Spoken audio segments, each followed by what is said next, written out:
President, I'd ask unanimous consent that the quorum call be dispensed with. Without objection. Mr. President, in my lifetime, China has gone from a poor and isolated country to now accounting for nearly 20% of global gross domestic product. There's no doubt that the ingenuity of the Chinese people have contributed to this success, but we know the driving force behind this dramatic rise is the aggressiveness of the Chinese Communist Party. Its aims can be summed up with 4 R's: resist, reduce, replace, and reorder. China resists American economic influence by manipulating American businesses and industries and stealing intellectual property. It reduces internal dissent and free expression of ideas through massive surveillance and censorship of its own people, and it seeks to exert its power and influence in the United States. The Chinese Communist Party intends to replace America as the world's technology leader through the Made in China 2025 initiative, which seeks to achieve Chinese dominance in high-tech manufacturing. And finally, Mr. President, it hopes to reorder international norms and institutions around itself. That's their vision, that's their strategy, that's their plan. Now, the Chinese Communist Party's ruling strategy can best be described as win at all costs. In other words, they do not play by the same rules we do. And make no mistake, these ambitions paint an alarming picture for the United States and our allies. Former Attorney General Bill Barr said last year, quote, "It's clear that the PRC, or People's Republic of China, seeks not merely to join the ranks of other advanced industrial economies, but to replace them altogether." Everything from electric cars to advanced robotics to artificial intelligence, China aspires to lead global production and to dominate global production. And they're throwing serious money into the effort to get China there. China is expected to spend $1.4 trillion by 2025, covering investments in everything from 5G to artificial intelligence. This is not the time for the United States to be complacent, to sit back and watch the Chinese Communist Party pursue tech domination. By the time it made significant progress, we would be too late. We need to take action now to ensure that our economy and our military can continue to outcompete China. And that's precisely what we can achieve through the Endless Frontier Act. As Leader McConnell said, a robust amendment process will be critical to this piece of legislation. As I was discussing with Senator Schumer this morning, for most members, this 1,500-page substitute bill was landed on their desk just a little bit earlier this week. So it's going to take a little time for us to understand and to digest the complexity and the ambitions, really, I should say, of this bill. In the coming days, I hope the Senate will vote on amendments from members on both sides that will strengthen this legislation and ensure that it addresses the broad range of strategic threats that we are facing. One of the most urgent priorities is to secure the supply chains of our most important products. We really learned that from the pandemic. When the COVID-19 virus hit, starting in China and then spread around the world, we learned that China made most of the personal protective equipment in the world. And thus, we were competing with China and other parts of the world to get access to the personal protective equipment that our first responders, our frontline healthcare workers, and others needed in order to be safe. That was one of the first signs that our supply chains may be vulnerable. But before any piece of technology becomes usable for its audience, it includes parts and pieces and materials that literally come from around the world. This was the theory of globalization. Go wherever this product can be produced the least expensively. But we didn't count on pandemics. We didn't count on natural disasters. We didn't count on the potential for military conflict to jeopardize the availability of these essential products. Regardless of where a product is finally assembled and packaged, each of those individual pieces are key to protecting our supply chains of our most valuable assets.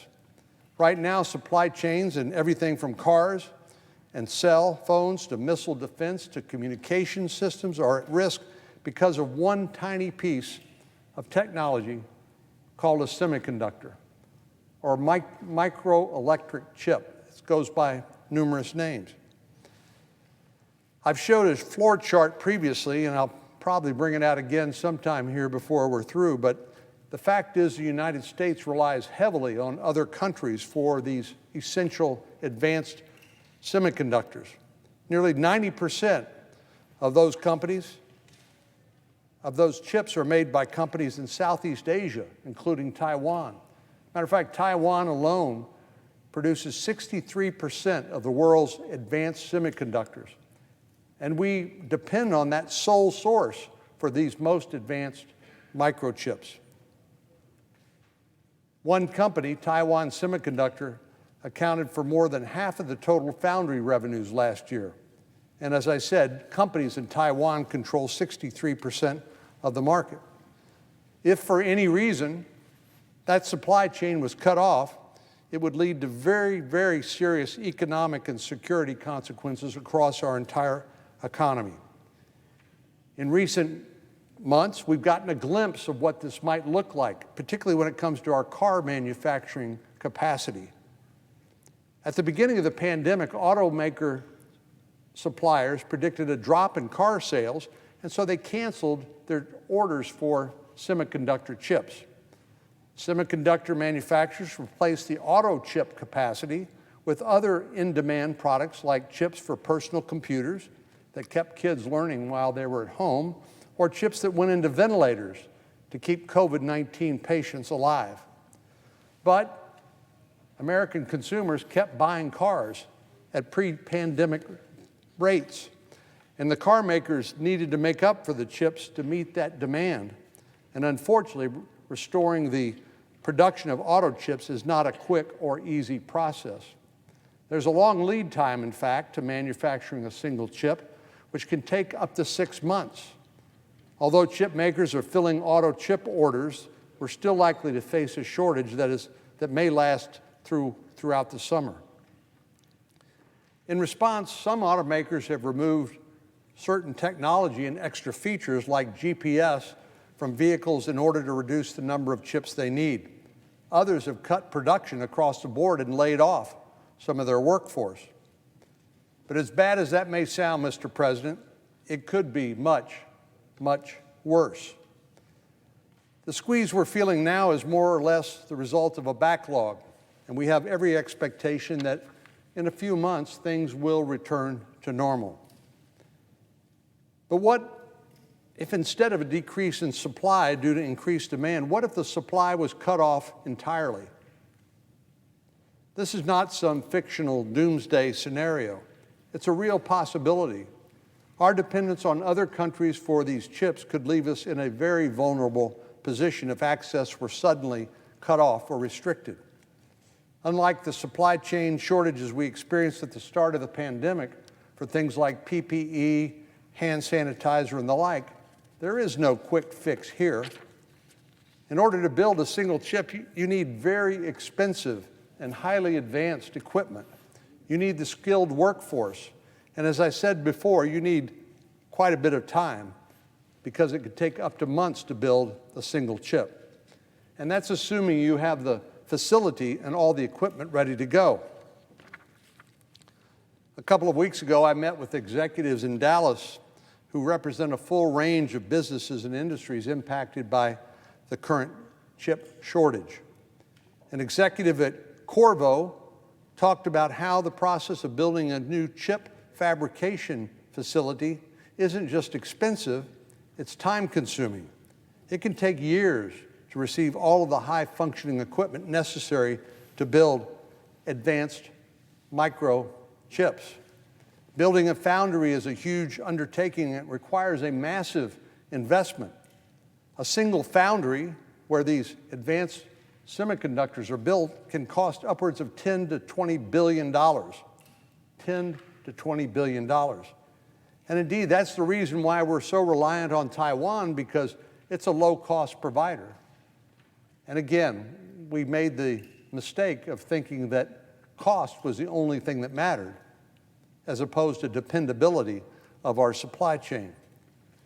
So there's a clear need to bolster our domestic semiconductor manufacturing, and the United States is not the only country that sees the handwriting on the wall. Other parts of the world, like from South Korea to China itself to the European Union, are investing billions of dollars in new manufacturing capacity. Right now, as I speak, there is one semiconductor foundry being planned for Arizona by Taiwan Semiconductor. China is building 17, while we are just getting started to build one. As I said, the European Union is investing huge amounts of money, about $35 billion. South Korea is investing $65 billion. And China is investing a whopping $150 billion in semiconductor manufacturing. Other countries around the world recognize the risks to their economy and their national security given the current semiconductor manufacturing landscape. Our competitors are pouring tens of billions of dollars into boosting their supplies, and the U.S. needs to do likewise. Which is why Senator Warner, the senator from Virginia, and I introduced CHIPS for America Act last year. The premise of this legislation is straightforward: to create a federal incentive program to encourage chip manufacturing here in the U.S. of A. Rather than rely on manufacturers in Taiwan or China or compete against other countries for the limited supply of chips worldwide, let's bolster the supply of American-made semiconductors. This way we can secure our most critical supply chains, create thousands of well-paying American jobs, and boost our global competitiveness by supplying made-in-America chips to our friends and allies around the world. We weren't alone in thinking this was a good idea. In fact, when we considered the authorization for this CHIPS for America Act in the Defense Authorization Bill last December, it passed with a vote of 96-4. So it's clear that the entire Senate understands the gravity of this issue and its importance. That authorization became law in January, and now we have the job of fully funding these programs so they can actually get to work turning over dirt and getting these foundries off the ground. The strong support for this legislation on a bipartisan basis shows that it's a priority. This is a priority for a majority of the members of this body. There's no reason these funding programs shouldn't be bipartisan too. And we're already seeing divisions about provisions related to the payment of prevailing wage, so-called Davis-Bacon provisions, which is frankly dividing us, which is a moot issue given the current wages of U.S. semiconductor manufacturing companies. It's a non-issue for them. Yet some of our Democratic colleagues decided to insert this divisive issue in this underlying Endless Frontiers bill. So we should not allow unnecessary or purely political provisions weaken our strong support to our consensus commitment to deal with these vulnerable supply chains.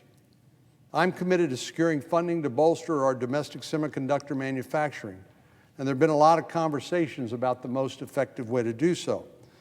But let me be clear, these Davis-Bacon provisions inserted into the committee markup in the Endless Frontiers bill is jeopardizing this funding. I hope our friends on the other side of the aisle will work with us in good faith to come up with a compromise that allows this funding to pass with broad bipartisan support, just like the CHIPS for America Act. There is a clear and present need, and I might say a clear and present danger to the United States. We need to bolster our domestic semiconductor manufacturing and secure one of our most vulnerable supply chains. As I said, this is a matter of both our economic and national security, and something far too important to fall prey to partisan jockeying. Mr. President, I yield the floor, and I would note the absence of a quorum.